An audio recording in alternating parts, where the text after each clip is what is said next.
Yes, mu mawulire agakagwawo breaking news ganono nagonga simalungi eri mu Uganda oluvanyuma lw'okubeera nti waliwo amawulire getuguddeko era genjagala okubanga nkuwa ssente y'omwi w'omusolo endala egenda kubanga esaasaanyizibwa essaawa yonna eri ekitongole ky'ennyonyi ekimanyiddwa nga Uganda Airlines oluvanyuma lw'olukiiko olukulu oluteesezebwamu olumanyiddwa nga Parliament omutuula ababaka abatukiikirira nze naawe abatukiikirira oluvanyuma lw'okuvaayo ne bakkiriza oba ne baaprovinga obuwumbi 422 okubeera nga zikkiriziddwa okubeera nga ziweebwa ekitongole ekivunaanyizibwa ku ntambula y'ennyonyi mu ggwanga erya Uganda. Kino nno nga si kirala ekimanyiddwa nga Uganda Airlines era ng'ekitongole kino kikulemberwa omukyala amanyiddwa nga Jennifer Bamutulaki. Ngenda kubuulira ensonga lwaki era ngenda kubuulira ssente zaaki naye nga zino ssente Parliament yemaze okubeera ng'eziyisa emaze okubeera ng'ezikkiriza okusinziira ku sources ez'enjawulo obuwumbi 422 ze zigenda okuba nga ziweebwayo ekitongole kya Uganda Airlines. Ensonga gye ngenda okugamba gye bagenda okuba nga bazikozesa kyokka jjukira kino kyekitongole kyekimu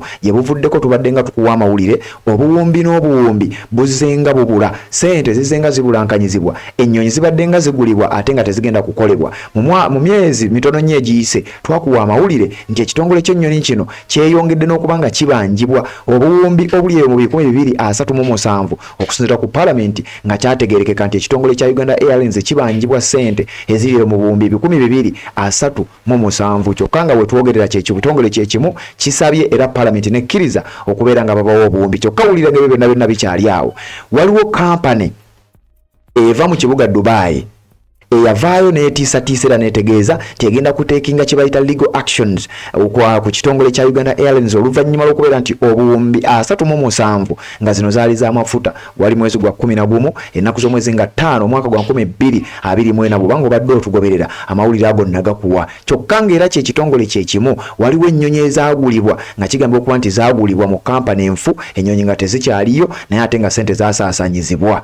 Waliwo kye bayita cash bonanza obuwumbi 165 zino kigambibwa okuba nti zaaliibwa abakulu okuva mu kitongole kya Uganda Airlines mu myaka 3 gyokka kyokka nga ateera ku ezo ogattako obuwumbi obulala 20 billion Uganda shillings oba dola $5 n'emitwalo 30 eza dola mbu zezeetaagibwa okukola kye bayita maintenance era bino byonna bizenga bitambula ensonga zizenga zitambula obanga obadde otugoberera ezo ssente zonna zezenga nzikugamba kakati on top of that wetwogerera ng'obuwumbi obuli eyo mu 422 ekitongole ky'ennyonyi kya Uganda Airlines ekikulemberwa omukyala amanyiddwa nga Jennifer Bamutulaki kikakasiddwa nti Parliament ekkiriza okubongera obuwumbi 422 zino nno ssente ejjukira ziva mu nsawo ey'omwi w'omusolo kyokka nga wakayita ebbanga ttono nnyo ng'akakiiko k'ebyokulonda akakulemberwa Simon Byabakama Mujenyi nga nako kaakasaba ennyongereza kye tuyita supplementary budget ya buwumbi era nabo nga buli eyo mu 200 era nga nazo zigenda kubanga zibaweebwa kyokka jjukira eggwanga liri mu kalulu essaawa yonna onaawulira naye teweerabira gye buvuddeko mugamu ku mawanga agazze gabeera n'okukyusa obukulembeze eggwanga erya Sri Lanka mu mwaka gwa 2022 omukulembeze amanyiddwa nga Gotabaya Rajapaksa yadduka mu ggwanga eryo oluvannyuma lw'abantu okwekalakaasa ng'okwekalakaasa kwali kuvudde ku ki kyava ku kunaabuuka kwa ssente y'eggwanga erya Sri Lanka ne kiva ku kubeera nti eggwanga lyalangirira bankruptcy nti ssente mu tterekero lyalyo ssente zaali ziweddemu nga kigambibwa nti ssente kyali kizimazeemu kyali kyakubeera nga abakulu bazisaasaanya nga beerimbika mu kubeera nti babaako ebitongole ebyenjawulo bye bawa zi supplementary budget n'ebirala bifaanana bwe bityo kino nno kyaviirako eggwanga okugwa ne libeera nga terikyalina ssente mu tterekero era eggwanga ne lirangirira kye bayita bankruptcy omwaka gwa 2022 ogwaggwerako nga Gotabaya Rajapaksa eyali akulembera eggwanga ya Sri Lanka n'abamu ku bafamire ye be yakulemberanga nabo baali bamaze okuba nga badduka oluvannyuma lwa nnamungi w'omuntu okubeera nti yali yeeyiye ku nguudo z'ebibuga ebyenjawulo omuli ekibuga Colombo n'ebibuga ebirala nga bawakanya engeri gavumenti gye yali ekuttemu ssente ey'omwi w'omusolo kakati gwampuliriza olowooza kiki ekiddako nga tutuuse mu kaseera nga kano nga bulijjo tusooka ne tujjawo akalango kamu then ne tukulukuta ensonga ne tuzikutuusaako bulungi nnyo. Z'obufumbo olina omwami naye ng'akutawaanya olina omukyala ng'akutawaanya bajja ne bakwagalako ne bagenda gwe alina ebizibu mu byenfuna nga ssente zikuyita mu ngalo wooteeka ssente zifa bufi b'owola tebazza gwe aloota ng'ogwa mu nnyanja gwe alumizibwa omutwe nga guganja okuwona naawe aloota ng'ebintu bikozesa ensonga z'obufumbo nina ekifo ku mugga awali amayinja wennyambulirako ebisiraani ekikwa ekifiiriza omudibo obutaganja obutaweebwa nzijanjaba abantu ab'enzikiriza zonna nsiŋŋaanibwa njeru ku lw'ejjinja gwanjagala kuba ku nnamba yange eyo naawe ali ewala ennyo yita ku WhatsApp. Yes, kakati gwachali ku mukuto gwa Red Zone TV webale kubanga okyagoberera yonna gy'osinzira okubanga gy'otulabira naddala gwatambula naffe ebbanga lyonna atanaba kubanga osubscribinga twegatteko ng'okkirira wansi awo olaba ekigambo subscribe kikwateko kwata kadde ka notification kakuyambe okubeera omu ku abo abasooka okumanya buli we tuba tutaddeyo obeere ng'ate obeera notified nkuwa amawulire ge weetaaga okubanga omanya tubadde tukyali ku ssente supplementary budget eyaweereddwa omukulu akulira akakiiko k'ebyokulonda nga si mulala ye Simon Byabakama Mujenyi mbu ssente ezo zigenda yambako mu kugula ebyuma ebigenda okukozesebwa biometric devices kyokka nga wakayite mnaku mbale essaawa mbale n'akakiiko akakulemberwa Jennifer Bamutulaki oba ekitongole ekimanyiddwa nga Uganda Airlines nakyo kimaze okuba nga kikatema bannayuganda ku ssente ez'omuwi w'omusolo ezibanjibwa already kubanga nakusomera luli amabanja agabanjibwa eggwanga erya Uganda kakati abakulu bano oba abakungu okuva mu kitongole kya Uganda Airlines bagenda kuweebwa obuwumbi billions eza Uganda 400 22 ojja ku calculating amu awo bwe obukadde bumeka jeje bemitwale meka ekitongole kya Airlines kya Uganda Airlines kigambibwa okuba nti kigenda kukola kibaita fleet expansion okugaziya kunnyonyi ze balinawo baberenga bagula ennyonyi endala naye nkugambye teweerabira ati waliwo n'ennyonyi ezaali ziguliddwa ne bakugamba nti kampani gye bagulako ennyonyi kampani yali yaggalawo nga kiba kitegeeza ennyonyi tezijja kuba na spare era bwe kityo zijja kuba zikolera akaseera katono nnyo zibeere nga ziwummuzibwa kyokka nga zo ssente zaali zimaze okubeera nga zisaasaanyizibwa kyekitongole kyekimu wakayita emyezi mibale ate kati we twogerera obuwumbi obulala bugenda kubaweebwa era omukyala amanyiddwa nga Jennifer Bamutulaki ngenda bbe kugamba ojja kutya kakati nga sinakugamba nsonga eno era nga sinanywerera ku nsonga ya ssente eno yokka ngenda kuzaako emabega nkulaga essente y'omuwi w'omusolo ezeesaasaanyizibwa nga beetyobeka mu kubeera nti balina ennyonyi ze bagenda okugula waliwo ebigenda okukolebwa waliwo zi supplementary budget n'ebirala ebifaanana bwe bityo kakati nga sinakuwa bino njagala nkuzeeko emabega gye buvuddeko mu mwaka guno gwa 2025 gwennyini gwe tulimu kyakakasibwa nti Uganda Airlines yali yeetaaga obuwumbi bwa siringi za Uganda 20 20 billion Ghana shillings nga mu $5 zaali milioni 5 n'emitwalo 30 nga kigambibwa nti baali bazeetaaga engine maintenance ekintu kino kya sparkinga debate mu parliament era nga kigambibwa tekyamazima ssente ezo zaali nnyingi nnyo era wandibanga waaliwo abakulu abaali bagambibwa okuba kyoba oliawo balabika balina engeri gye baagala okukavulamu akasente kano era woba teweerabidde bw'obanga obadde ogoberera nakuwa amawulire nga leader of opposition Honorable Joel Ssenyonyi yavaayo n'akuba emmeeza era n'agamba sipiika n'omukulu akulira ekitongole kya Uganda Airlines nti bino biki bye mukola. Honorable Speaker, 20 billion shillings is required by Uganda Airlines to settle debts for aircraft engine maintenance. So we bought the planes, but we forgot the budget for servicing them. That's what this means. That's why you're coming here with a supplementary. The new aircraft we want to purchase is from the manufacturer Boeing. We have Airbuses. So now you want to have a bit of this and a bit of the other. Why don't you take advantage of economies of scale? You're scrambling jets with spare parts. All of these things are not taken care of. Honorable Speaker. Lwe lunaku Joel Ssenyonyi lwe yakuba emmeeza nga badisikasinga ku ssente obuwumbi 20 obwali bwetaagisa maintenance nga mulimu amafuta n'ebirala ebisigadde naye nga Ssenyonyi n'abamu ku baali balondoola ensonga zino nga bagamba kyekyamazima bano abaami n'abakyala bali mu kitongole ky'ennyonyi bali mu kubeera nga ssente bazikozesa bubi oba oliawo abamu nga n'okuzirya baali bazirya buli ng'ebyali bisabibwako ssente ebisinga obungi nga byali biwakanyizibwa mu budde obwo era nga kyali kirowoozebwa kyoba oliawo bano baagala kubba bubbi kasente ak'omuwi w'omusolo kakati eyo embeera yatabuka era okuva olwo omukyala Jennifer Bamutulaki bannayuganda ne batandika okumukubamu ebituli ate nga teweerabira Joel Ssenyonyi oyo ye yali mu kakiiko akakkosase akakuba tochi mu Jennifer Bamutulaki n'entambula ze n'engeri gye yali operatingamu era ne kaleetera Jennifer Bamutulaki n'okutuuka okumanya nti akulembera ekitongole ky'ennyonyi kyokka nga teyasoma bya nnyonyi ebyo byonna byava ku Joel Ssenyonyi kakati wano yali akuba emmeeza ng'agezaako okulaga obutali bumativu ku nsonga eyo yennyini eyali eyogerwako kakati gwampuliriza njagala kusunsulira nkulaga ssente ezeetaagibwa nazigenda kukola ki wabula nga sinagenda eyo nyongera okukuba omulanga ku nsonga zaffe ey'okugula fulaaga gwe wenna atambudde naffe eyamaze okubanga contributinga eyaguze flag n'ozituleetera twebaza buli omu n'ekyo ky'osobodde okubanga ogenda maaso n'okukola era nnyongera okuba omulanga nti gwe asobola okugula flag zigule asobola contributinga ensonga eno esobola okubanga eva mu ddiiro naye wano nga ku mukutu gwa Redison TV gwayagala okucontributinga ng'oyitira ku mukutu guno nyongera okujjukiza nti ennamba z'essimu zeezo 075 075 ze namba kosobola okuyita ne tubanga ate tuogerezeganya ku nsonga eya fulaga osobola okutuwa fulaga mu mpeke osobola contributinga mu ngeri yonna naye nga nebaza abazze ne mubanga ate mudduukirira omulanga guno ensonga nesobola ogenda maaso n'okubanga etambula tukyagenda maaso nga womanyi nti struggle ekyagenda maaso ensonga ya fulaga ekyagenda maaso bw'oba oyina woosanze laale yonna nga ya NUP gula fulaga zigabeeyo bw'obanga oyina obusobozi bw'obanga osobola kugula fulaga 10 zigule zigabeeyo wabula gwayagala okucontributinga ng'oyita wano ku mukutu gwaffe nja kukusaba abaagala bamentioninga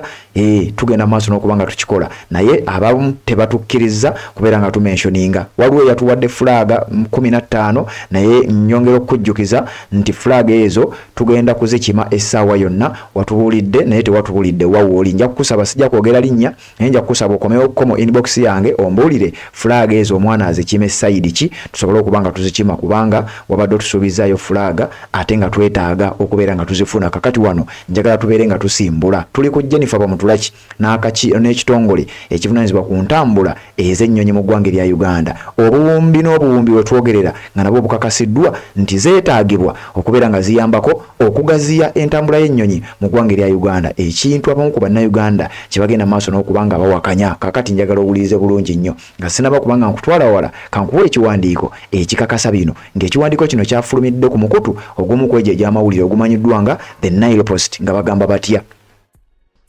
Parliament approves 422 billion Ugandan shillings for Uganda Airlines fleet expansion. Olukiiko olukulu luteesezebwamu nga ye Parliament y'eggwanga lya Uganda bamaze okwaprovinga oba bakkiriza obuwumbi bwa siringi za Uganda 422 okubeera nga buweebwa ekitongole ky'ennyonyi kibeere nga kigaziya entambula z'ennyonyi mu ggwanga erya Uganda. Amawulire gano gafulumye olunaku olwaleero era kakati njagala genda maaso n'okubanga ngagabana naawe wuliriza. Parliament has approved 422.26 billion Ugandan shillings in supplementary funding for the 2025-2026 financial year to expand Uganda Airlines fleet, according to an official statement. Nti okuva ku statement eri official evuddeyo mu nsonda ezeesigika nga bakakasa Parliament y'eggwanga lya Uganda emaze okubanga ekawaŋŋamula omulundi ndooza guno gulinga gwa 8 nga ba-approving kye bayita supplementary budget oba supplementary funding mu budget oba embalirira y'omwaka ogwa 2025-2026 naye mpuliriza yavuddeko nakuwa amawulire ku nsonga za supplementary budget nti waliwo Parliament sente ze ya-approving obuwumbi 400 n'ezigwamu nga zaweebwa akakiiko k'ebyokulonda akakulembera Simon Byabakama nti za kugula biometric devices n'ebintu ebirala kakati kigambibwa nti Parliament era mu yemu yazdamu neekola kye bayita supplementary budget nga waliwo ebitongole ebitaategeerekeka ebyo ne bifuna sente zino zetwogerako sente za mwewa musolo gwe ampuliriza nanga ali mu kuweereza bino kakati we twogerera obuwumbi obulala 422 n'obukadde 226 zimaze okubanga ziweebwa ekitongole kivunaanyizibwa ku ntambula z'ennyonyi kibeere nga kigula ennyonyi endala kigaziye entambula z'ennyonyi mu ggwanga lya Uganda naye ngenda kutuusaawo wali nti essente zino zizzenga zifuluma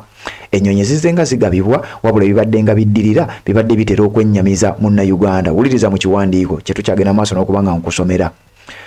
The funds will be used to purchase 2 Boeing 787 passenger aircraft,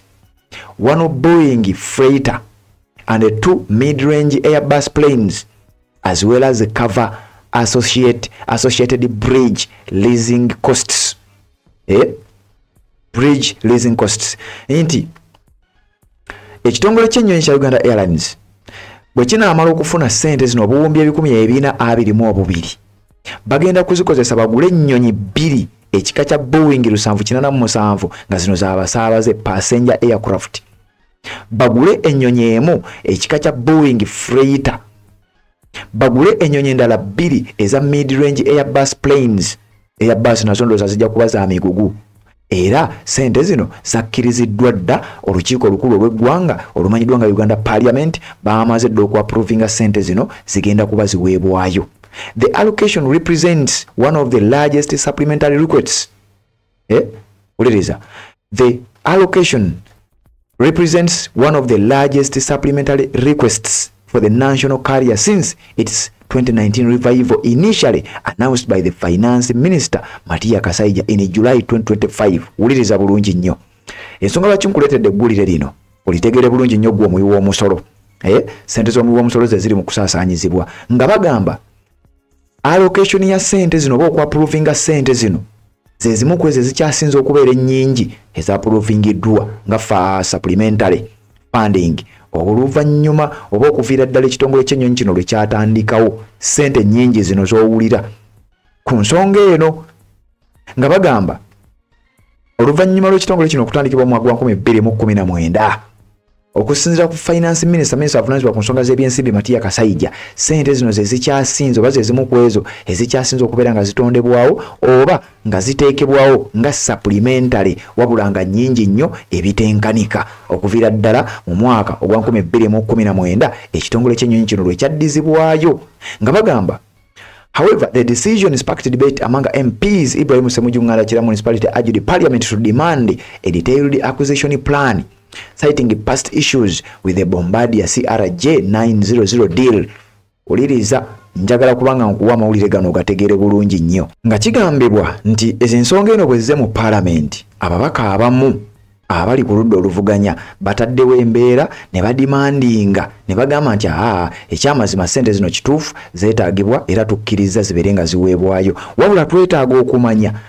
ku ezo sente ezasaasaanyizibwa gye buvuddeko ku ddiiru ey'ennyonyi ezimu ezaakolebwa ez'ennyonyi ezimu ezagenda mu maaso n'okubeera nga zigulibwa kampani eno yennyini nti ddala sente zino zaakola ki era wano wenjagala nkutwale ensonga eno gitegeere bulungi nnyo sente ze eddiiru eyo yogerwako eddiiru ki njagala owulirize.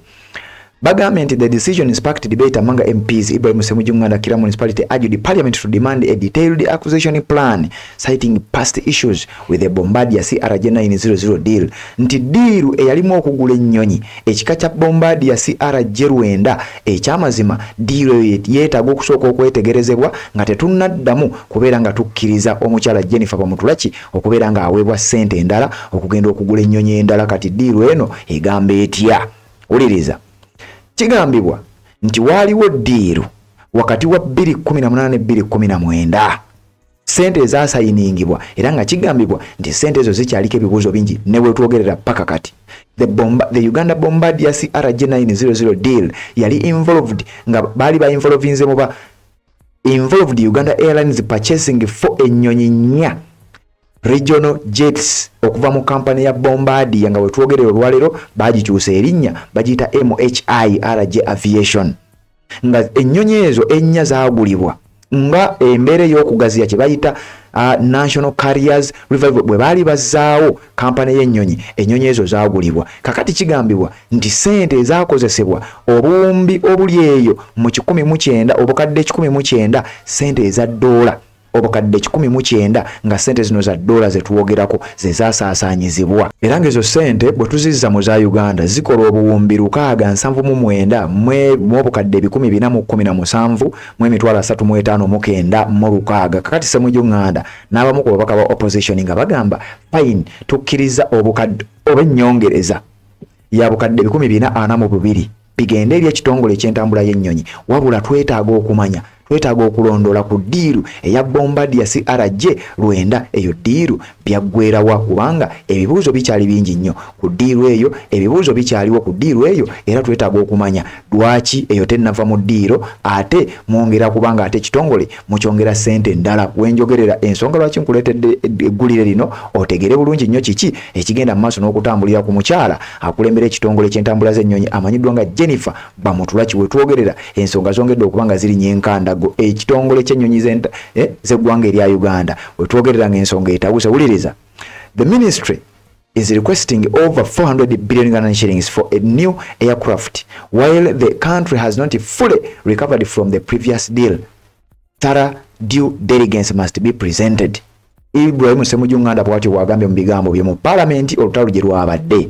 ng'agamba nti ministry enso evunaanyizibwa ku nsonga z'ebyensimbi bwe twogerera esaba obuwumbi 400 okugenda okugula ennyonyi empya kyokka ng'ate tebannatunnyonnyola tebannatubuulira ku ssente ziri wano nno we bitambulidde era we bitandikidde. Leader of opposition ono nga si mulala ye Right Honourable Joel Ssennyonyi mummanyi bulungi nnyo avuddeyo naye bw'atyo n'akuba emmeeza ku nsonga y'emu era n'agamba nti Ssemujju kyayogera kituufu twetaaga okumanya ddala ssente zino zijja zitya okuba nga zisabibwa obudde buno ddala ssente zino zijja zitya okuba nga zitugambibwa bannayuganda abawi b'omusolo bajja batya okuba nga bagenda kuwa obuwanana bwa ssente nga ziva mu ggwanika ly'eggwanga nga n'eddiiru eri tennaba kubanga emanyibwa. Wuliriza. Leader of opposition Joel Ssennyonyi questioned the rationale for supplementary appropriations for foreseeable expenses, arguing that such requests should only cover unsolvable, unavoidable, and unforeseeable costs. Joel Ssennyonyi agamba mu Parliament kyokka jjukira nkuwadde akatambira ngenda kakwongera nga si gwe gusoose. Ono Ssennyonyi y'omu ku abo abazze basimba Nakakongo ku nsonga za ssente ez'omuwi w'omusolo. Agamba ssente zino zisaasaanyizibwa mu ngeri ya kyeyonoonero. Twandibadde tusaasaanya ssente zino nga tusaasanyizibwa ku bizibu ebitaategerekeka ebyali tebisobola kulabibwa ebigwa bitalaze, ebizibu ebitasobola kwewalibwa unavoidable, n'ebizibu by'oyinza okugamba kyekyamazima twetaaga okuba nga tubikwatako ng'eggwanga nga bikwata ku buli omu. Wabula Ssennyonyi agamba ssente zino wandibanga waliwo akabadi, wandibanga waliwo akakodyo akategekebwa okulaba nga ssente y'omuwi w'omusolo endala egenda maaso n'okuba nga ebbiwa. Kyokka jjukira guno si gwe gusoose. Emirundi gyonna Joel Ssennyonyi yazzenga akuba emmeeza ku nsonga ya ssente y'omuwi w'omusolo mu Parliament kubanga yali of opposition ate nga ali ku kibiina ekya National Unity Platform. Honorable Speaker, 20 billion shillings is required by Uganda Airlines to settle debts for aircraft engine maintenance. So we bought the planes, but we forgot the budget for servicing them. That's what this means. That's why you're coming here with a supplementary. The new aircraft we want to purchase is from the manufacturer Boeing. We have Airbuses. So now you want to have a bit of this and a bit of the other. Why don't you take advantage of economies of scale? You're scrambling jets with spare parts. All of these things are not taken care of. Honorable Speaker. Leader of opposition Honorable Joel Ssennyonyi nga nnyonnyola ku nsonga ezo wabula Jennifer Bamutulaki yeewozezzaako era nga tukyagenda mu maaso n'ekiwandiiko. Wulira bwe bagamba. In defense, Uganda Airlines CEO Jennifer Bamutulaki attributed recent delays and cancellations to sudden airport closures at Entebbe, Bujumbura, Juba and Dar es Salaam, emphasizing that these disruptions were beyond the airline's control. Transport Minister Edward Katumba Wamala added that Uganda Airlines handed up to 40% of traffic at Entebbe with a limited fleet, necessitating additional aircraft to stabilize operations and meet rising demands. Abakulu abali mu kitongole kino oba abavunaanyizibwa ku nsonga eno beewozezzaako. Omukyala Jennifer Bamutulaki agamba nti ezimu ku nsonga zino zivudde ku kubeera nti wabaddengawo ddire okukansolinga ekisaawe ky'ennyonyi Entebbe oba okukulozinga ekisaawe ky'ennyonyi Entebbe, okukulozinga ekisaawe ky'ennyonyi e Bujumbura ggwanga lya Burundi, okukulozinga ekisaawe ky'ennyonyi e Juba ggwanga lya South Sudan, ekisaawe ky'ennyonyi e Dar es Salaam ggwanga lya Tanzania. Nti kino kyongedde okubalaga nti beetaaga ennyonyi ezimala. Avunaanyizibwa ku nsonga z'ebyentambula Katumba Wamala n'avaayo n'ategeeza era ng'agattako ng'ali ku sayiri eya Jennifer Bamutulaki kubanga bano departments za njawulo naye nga bonna bali ku nsonga y'emu. Nti eggwanga lya Uganda dihandolinga ebitundu anaku buli 10 ebya traffic naddala ku kisaawe ky'Entebbe era nga kiva ku nnyonyi okubeera nga ziri limited. Bagambye nti limited fleet nti ennyonyi ntono era nga kigambibwa nti Katumba Wamala agamba nti eggwanga lya Uganda lyetaaga okwongerako ku nnyonyi zibeere nnyingi nnyo olw'entambula zibe nga zisobola okubeera nga zitambula bulungi nnyo, ez'ennyonyi zibe nga zitobola okuba nga zisaabaza bannansi n'abantu abalala bonna abandyagadde okubeera nga batambula. Wuliriza. The supplementary budget is part of a broader 1.696 trillion Ugandan shillings request for the Ministry of Works and Transport, which includes the funding for infrastructure projects such as community access roads and national ambulance services. Uliriza, bino nno bikyawanvuwa ate era bikyalanda ate nga weetaaga obimanya okusinziira ku kiwandiiko kino nga bagamba nti oliri obadde okyali ku buwumbi 400. Supplementary budget eno gye twogerako eri paati oba kitundutundu kwekyo ekinene eky'obutabalika akatabalika akalamba n'obuwumbi 696 zino nga zaasabibwa ministry ey'ebyentambula, Ministry of Works and Transport. Ministry eno ekulemberwa omukulu amanyiddwa nga General Katumba Wamala. Kakati kigambibwa nti sente ze twogerako obuwumbi 12,200 ezisabiddwa era ezeetaagibwa eba ezigenda okuweebwa Parliament zekkiriza ezigenda okuweebwa ekitongole ky'ennyonyi ky'entambula z'ennyonyi Uganda Airlines, kigambibwa okuba nti ekyo kitundutundu ku katabalika akalamba n'obuwumbi 696 ezaasabibwa mu supplementary budget Ministry of Works and Transport. Embunga mwezo mulimu okugaziya oba okwongeza ku access roads n'entambula za ambulances okubeera nga mu ggwanga erya Uganda zeyongerako. Despite concerns over mismanagement and delayed flights raised by MPs such as Chibedi Nsegumire, Mityana North, and Maurice Chibalya, Bugabura North, Minister Katumba insisted that securing the aircraft is crucial to maintain Uganda Airlines growth and long-haul route expansion.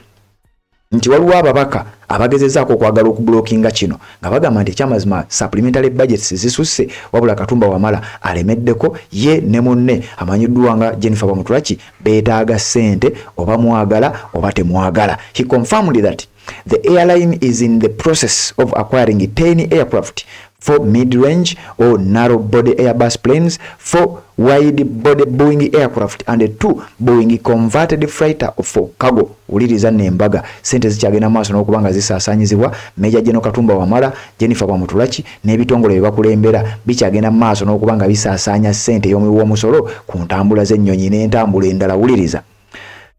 nga kigambibwa nti wadde biri bwe bityo ekitongole eky'entambula z'ennyonyi Uganda Airlines kiteekateeka okugula ennyonyi endala 10, ennyonyi 4 ze bayise mid-range or narrow body airplanes, body Airbus planes, ennyonyi ezo n'ennyonyi endala 4 wide body Boeing aircraft, n'ennyonyi endala 2 ezimanyiddwa nga Boeing converted freighter for cargo, zino nga za migugu zigenda kugulibwa.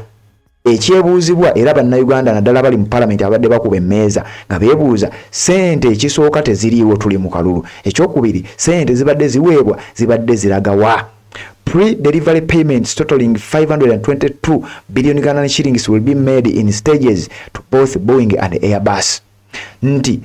obuwumbi obuli mu 520 n'ezigwamu zijja kuba zikolebwa mu stages za njawulo ku kampani zombi Airbus ne Boeing. Tezijja kuweebwayo mulundi gumu newankubadde nga ababaka bo balemeddeko bali mu kubuuza ssente z'ennyonyi ziri enkadde zo zaatambula zitya.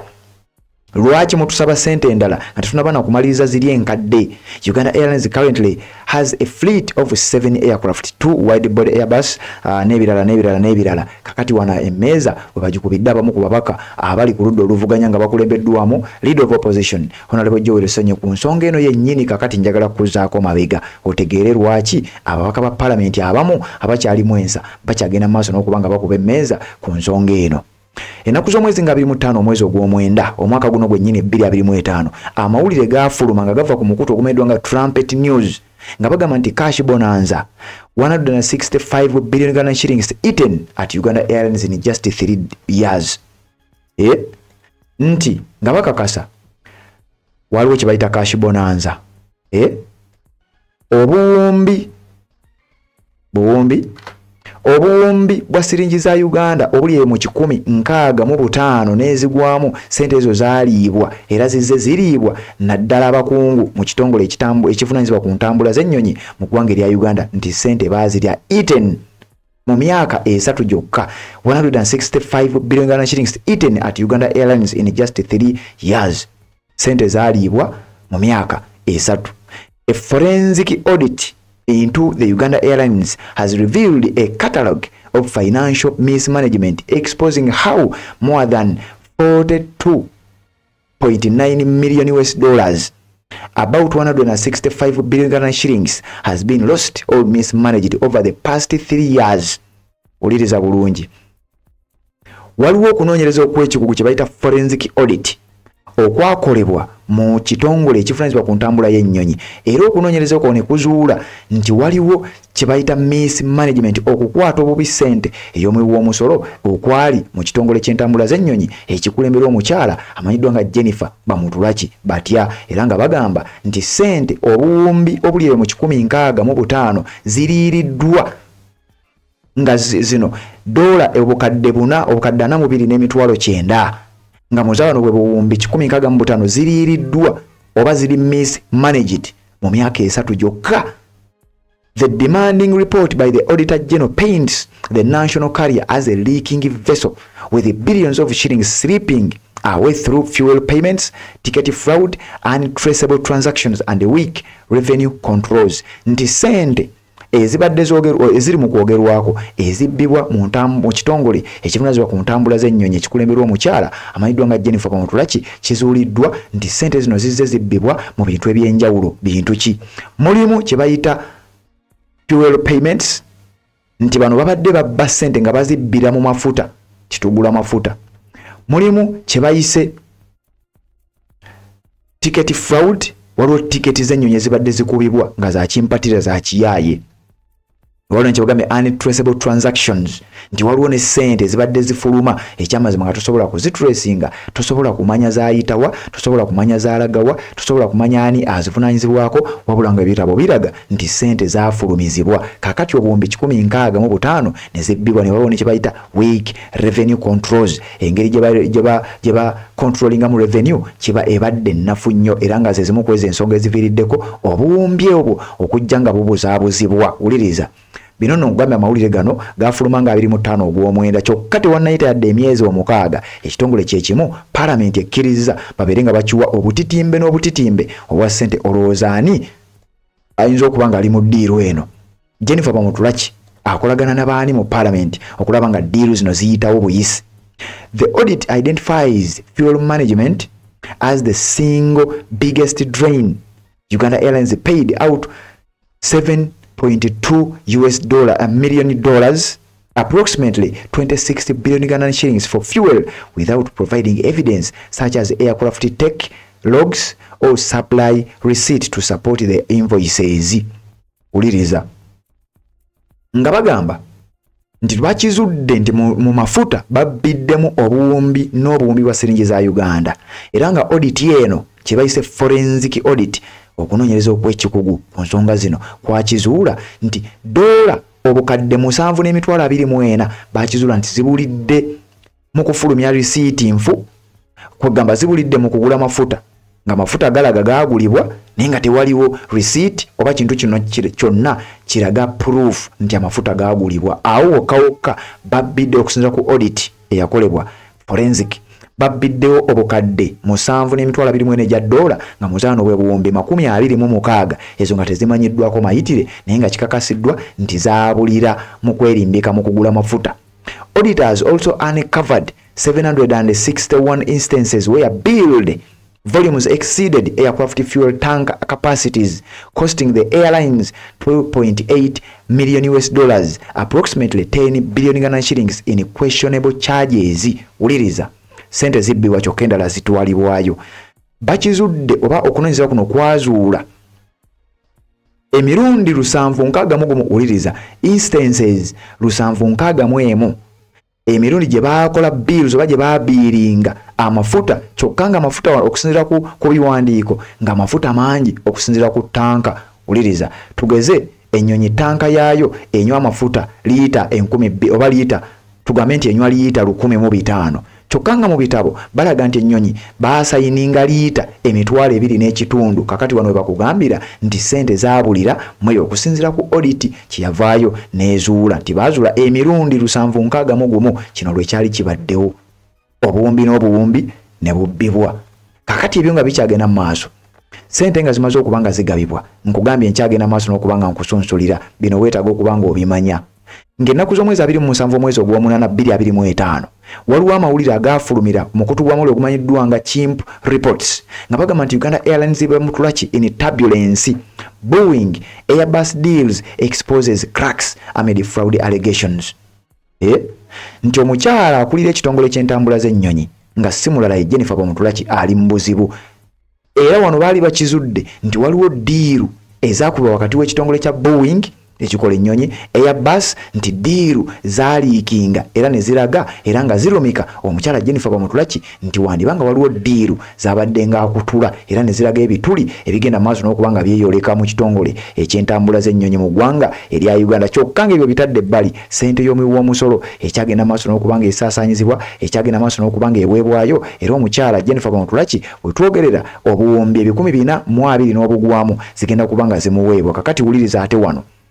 Around July 2025, Uganda Airlines Chief Executive Officer Jennifer Bamutulaki circulated an internal memo announcing she would lead a delegation to the United States for negotiations with Boeing. Mujjukira amawulire ago nga bawa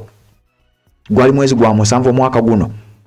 nga gakakasa nti Jennifer Bamutulaki yatambuza kye bayita internal memo oba ekibaluwa eky'omunda kaŋŋambe ng'ategeeza abamu ku baakola nabo mu kampani eyo ba mu kitongole kino nti ateekateeka okugendako mu ggwanga erya America asobole okuba nga asisinkana n'abamu ku bakungu okuva mu kampani y'ennyonyi emanyiddwa nga Boeing nga ku nsonga ki bagenda kusisinkana babe nga boogerezeganya balabe ku bbeeyi na biki diiru zonna ezigenda okutuka wabula kyazuula oluvannyuma nga waliwo abamu kuba officers abaali bagenda okutambulira ku Jennifer Bamutulaki tebalina bitambuliso tebagwanidde ate nga ne mu kampani abamu tebaalimu nga kiraga waliwo ssente zaali zigenda okubulankanyizibwa nga Jennifer Bamutulaki yeerimbise mu kubeera nti alina abakungu be yali agenda okuba nga atambuza.